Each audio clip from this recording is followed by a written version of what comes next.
당신은 알고 있습니까?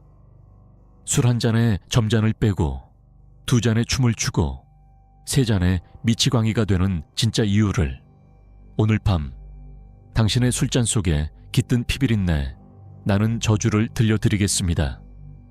이 이야기가 끝나고 나면 다시는 예전처럼 술을 마실 수 없을지도 모릅니다. 공포의 실체를 마주할 준비가 되셨다면 지금 바로 구독 버튼을 눌러 어둠 속으로 들어오십시오. 제1장 효자 11 샤오찌라는 이름의 굴레 그해 겨울은 유난히도 혹독했소. 뼛속까지 파고드는 냉기보다 더 차가운 것은 윗목에 누워 죽어가는 어미의 숨소리였지. 사람들 입에 오르내리기를 하늘이 낸 효자라 하더이다. 허나 그들이 어찌 알겠소. 효라는 것이 칭송이 아니라 내 목을 조여오는 시퍼런 올감이었다는 것을 말이오.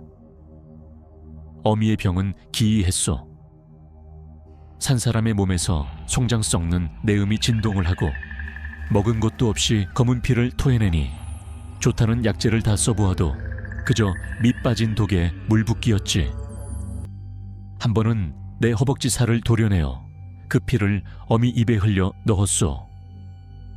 붉고 비릿한 피가 목구멍으로 넘어가자 잠시 혈색이 도는 듯 했으나 그것도 잠시뿐이었어. 어미는 밤마다 고통에 몸부림치며 짐승 같은 신음을 토해냈고 나는 그 소리에 미쳐버릴 것만 같았어. 그러던 어느 날 산 너머 고을에 죽은 사람도 살려낸다는 용한 의원이 있다는 소식을 들었어. 지푸라기라도 잡는 심정으로 험한 산길을 밤낮없이 달려 당도했지. 허나 그 의원이라는 자는 어미의 증상을 듣자마자 고개를 저으며 뒷걸음질 치더이다. 이는 산 사람의 병이 아니오. 내 손을 떠났으니 돌아가 장례나 준비하시오. 그 매몰찬 말에 하늘이 무너지는 것 같았어. 약방 문전에서 쫓겨나 멍하니 서 있는데 등 뒤에서 기분 나쁜 시선이 느껴졌어. 고개를 돌려보니 웬 머리를 산발한 사내 하나가 창틈으로 나를 뚫어지게 쳐다보고 있지 않겠소. 그 눈빛이 어찌나 기괴하던지 눈동자는 초점 없이 풀려 있는데 입만은 찢어질 듯 웃고 있었소. 그는 나를 보며 희죽거리더니 이내 혀를 차며 중얼거렸소. 저런 눈앞에 약을 두고도 쓰지를 못하니 효자라는 껍데기가 참으로 무겁기도 하구나. 나는 순간 그 말에 홀린 듯 그에게 다가갔소. 광인 쿠앙렌의 헛소리라 치부하기엔 그의 목소리에 서린 기운이 너무도 서늘하고 축축하여 귓게 찰거머리처럼 달라붙었기 때문이오. 그게 무슨 소리요? 약이라니 내 어미를 살릴 방도라도 있단 말이오. 내 물음에 광인은 더욱 기괴하게 웃으며 손가락으로 자신의 배를 쓱 긋는 신용을 해 보였소. 그리고는 내 귀에 대고 나직이 속삭였지. 산 사람의 강간만 한 명약이 어디 있겠느냐. 팔팔하게 살아 뛰는 놈의 간을 꺼내어 먹이면 죽은 귀신도 벌떡 일어나는 법이지. 그 순간 내 머릿속에서 무언가 툭 하고 끊어지는 소리가 들렸어. 도덕이니 인륜이니 하는 것들이 눈 녹듯 사라지고 오로지 어미를 살려야 한다는, 아니 이 지긋지긋한 고통을 끝내야 한다는 광기만이 그 자리를 채우기 시작했어. 나는 덜덜 떨리는 손을 주먹 쥐며 광인이 사라진 숲속을 한참이나 노려보았어. 해가 저물어 사위가 어둑해질 무렵 나는 홀린 듯 품속에 날카로운 식칼 하나를 숨기고 인적 드문 산길로 향했어. 그때는 몰랐어. 그 걸음이 나를 영원히 빠져나올 수 없는 지옥으로 이끌고 있다는 것을. 제2장 산신 샨샨 이 외면한 밤 사흘 밤낮을 뜬 눈으로 지새웠소. 인적 드문 산길, 풀벌레 소리조차 숨죽인 그곳에서 나는 사람이 아닌 굶주린 짐승이 되어 있었지. 품 안에 숨긴 칼날은 내 심장 박동에 맞춰 춤을 추듯 덜그럭거렸고 내 눈은 어둠 속을 번들거리는 살기로 쏘아보고 있었소. 마침내 저 멀리서 희미한 인기척이 들려왔소.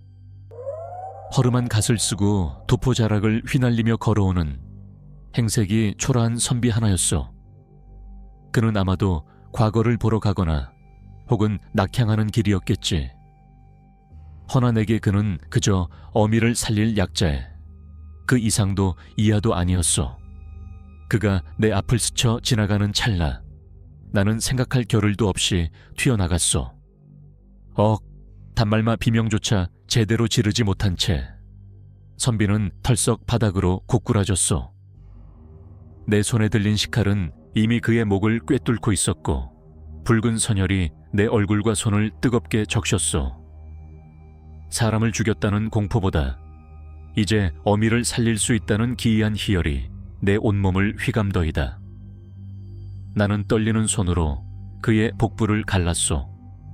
김이 모락모락 피어오르는 붉은 간을 꺼내 들었을 때 그 비릿하면서도 달큰한 향기에 나는 잠시 정신을 잃을 뻔했소. 헌데 바로 그때였소. 이보시오. 무슨 일이오? 상이슬께서 누군가 내려오고 있었소. 굿을 마치고 내려오는 듯한 무당이었지. 그는 피투성이가 된 나와 처참하게 훼손된 시신을 보고는 사색이 되어 뒷걸음질 쳤소. 하늘도 무심하시지.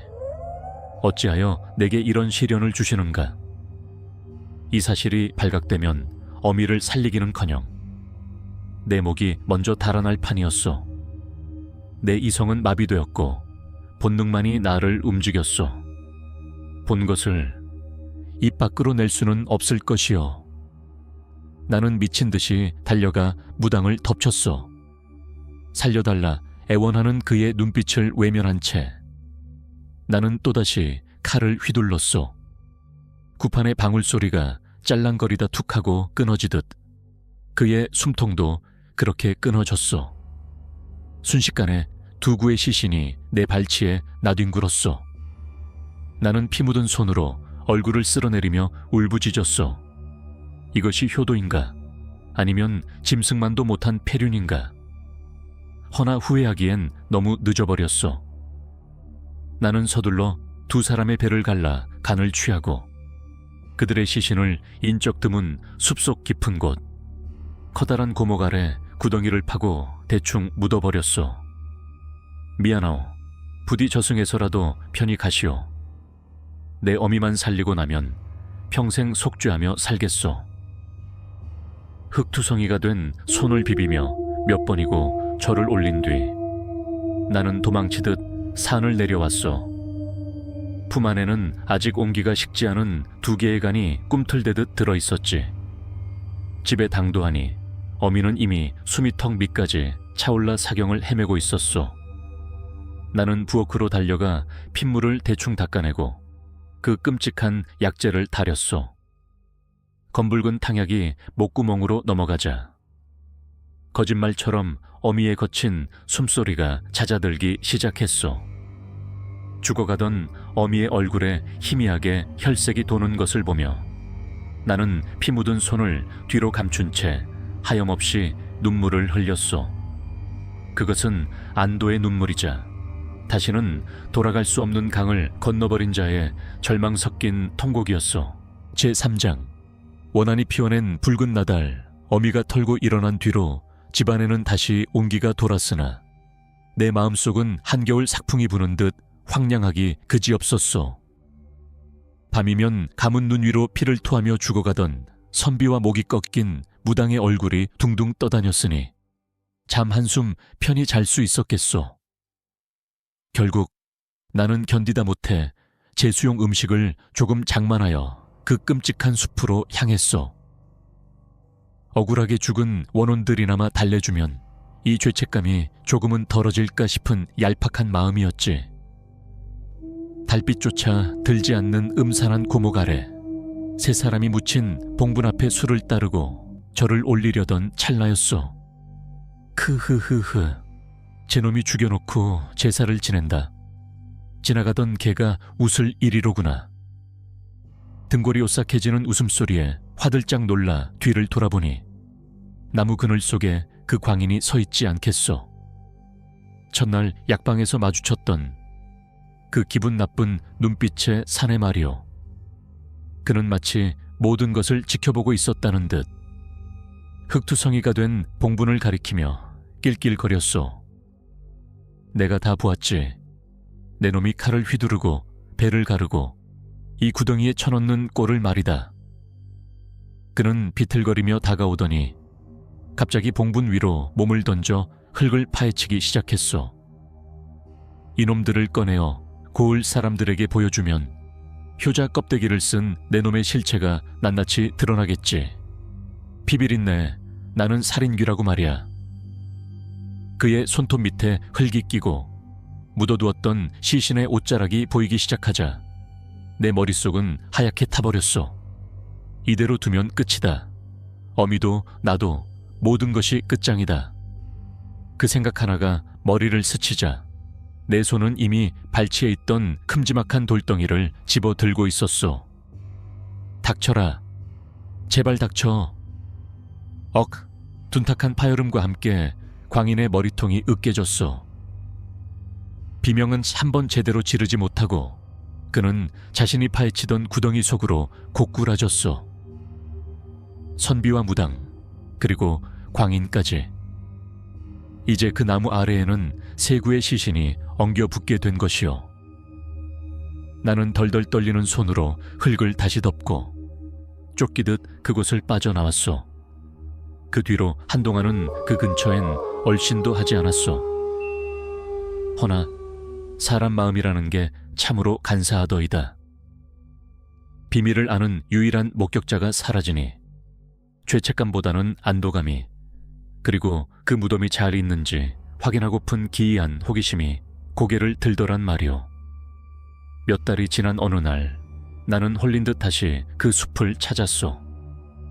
헌데 그 무덤가에 이르러 나는 내 눈을 의심할 수밖에 없었소. 아무것도 자라지 않던 그 척박한 땅, 시신 셋이 묻힌 그 봉분 위에 난생 처음 보는 기이한 풀이 무성하게 자라나 있었기 때문이오.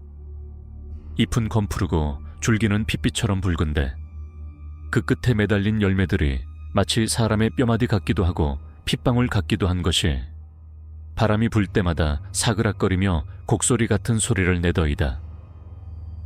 호기심에 그 열매 하나를 따서 입에 넣어보았소. 이 맛은, 그것은 곡식이라기엔 너무도 달콤하고 고기라기엔 너무도 향긋했소. 씹을수록 입안에 침이 고이고 온몸의 기운이 뻗치는 것이 마치 천상의 맛과도 같았소. 나는 순간 이것이 하늘이, 아니면 저 땅 밑의 귀신들이 내게 내린 선물이라 착각했소. 나는 미친 사람처럼 그 열매들을 닥치는 대로 뜯어 자루에 담았소. 이것을 심어 키우면 흉년 걱정 없이 배불리 먹고 살 수 있으리라. 그 붉은 씨앗들이 품은 끔찍한 원한은 까맣게 모른 채 말이오. 제4장. 붉은 나달의 저주 그날 이후 나는 숲에서 가져온 씨앗을 정성껏 돌보았소.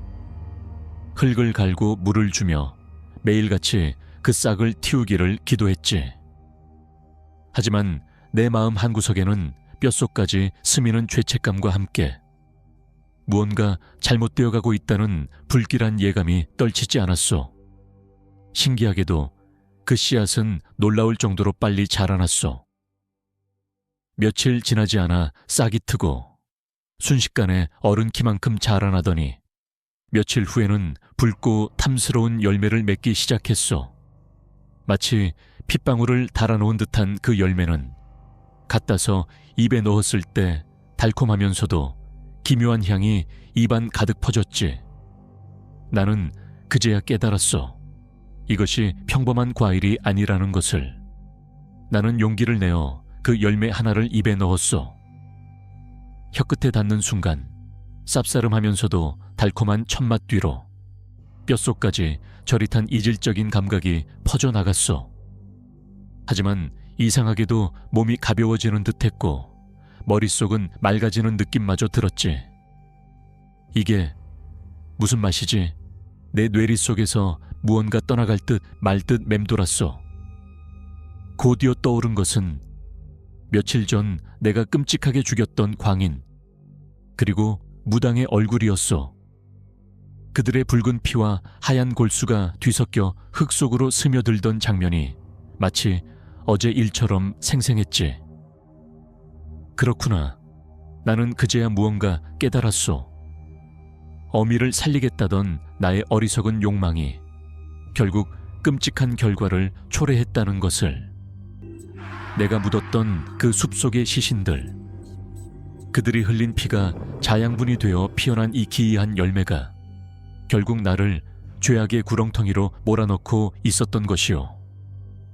내가 끔찍한 죄를 짓고도 아무렇지 않게 숨쉬며 살아가는 이 순간에도 어미는 제 죄를 알지 못한 채 평온히 잠들어 있었으니 나는 어찌하여 그들을 죽인 죄로 벌을 받지 않고 오히려 어미를 살린 죄로 행복해 하려 했는가. 가슴 깊은 곳에서 끔찍한 죄책감이 차올랐소. 뱃속에서부터 무언가 치밀어 오르는 듯한 끔찍한 느낌에 나는 겨우 참으며 흙을 덮어 나 자신을 속이려 했소. 하지만 이미 늦었소. 나의 죄는 흙 속에 묻혀 썩어 없어지는 것이 아니라 이렇게 붉은 열매로 피어나 나를 올가매고 있었으니 나는 그 붉은 열매를 닥치는 대로 따서 잊을 수 없는 죄의 대가를 치르기 위해 다시 숲으로 향했소. 제5장. 새 귀신이 빚은 독주 두 주. 그리고 영원한 저주 계절이 바뀌어 곳간에 그 붉은 나달이 가득 찼을 무렵이었소. 구석진 곳에 방치해 두었던 항아리 하나에서 시큼하면서도 달큰한 기이한 향취가 진동을 하더이다. 뚜껑을 열어보니 나달들은 온데간데 없고 맑고 투명한 물만이 찰랑거리고 있었소.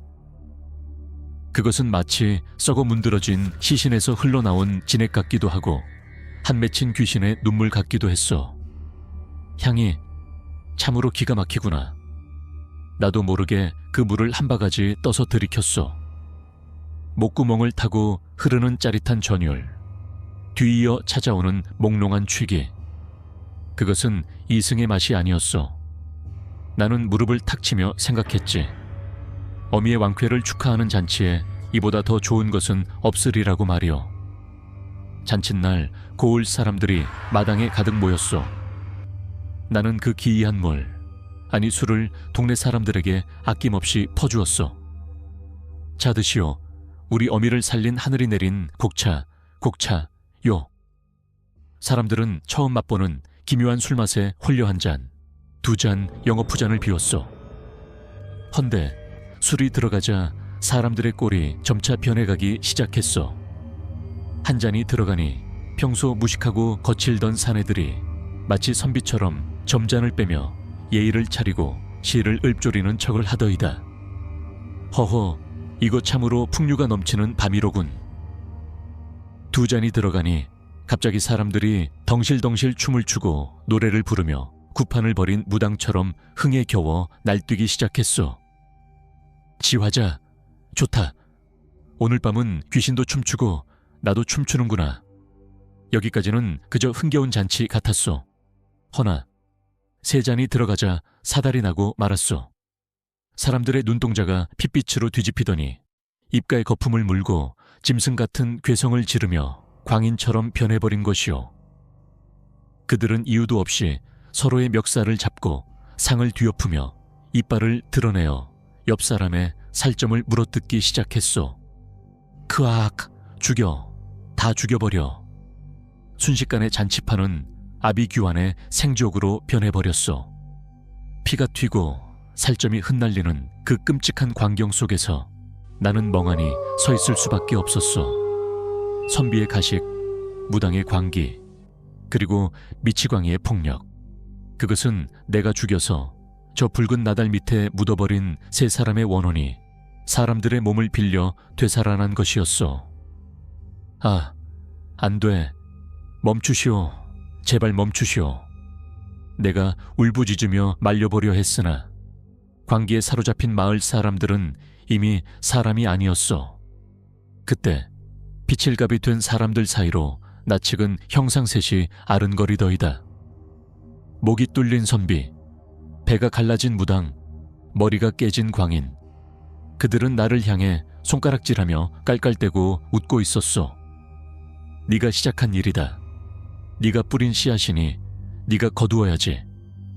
그 순간 미쳐버린 마을 사람들이 일제히 나를 향해 고개를 돌렸소. 수십 개의 붉은 눈동자가 나를 꿰뚫었고 그들은 굶주린 악귀떼처럼 내게 달려들었소. 어머니, 어머니. 나는 급히 방으로 기어들어가 어미를 업고 뒷문으로 도망치려 했소. 허나 이미 늦었소. 방문이 부서지며 들어온 사람들은 내 등 뒤에 업힌 어미를 끌어내려 바닥에 내동댕이 쳤소. 아이고, 내 아들아. 이게 무슨 변고냐. 어미의 비명은 그리 길지 않았소. 효자라는 허울을 쓴 내가 만들어낸 그 지옥도 속에서 내 어미는 사람들의 발길질에 지식여져 숨을 거두었소. 어미를 살리려 시작한 일이 결국 어미를 가장 끔찍하게 죽이는 결과를 낳은 것이요. 나 또한 성한 곳이 없었소. 팔다리가 꺾이고 온몸이 뜯겨나가는 고통 속에서 나는 흐릿해지는 눈으로 허공을 바라보았소. 그곳에는 여전히 새 귀신이 춤을 추고 있었소.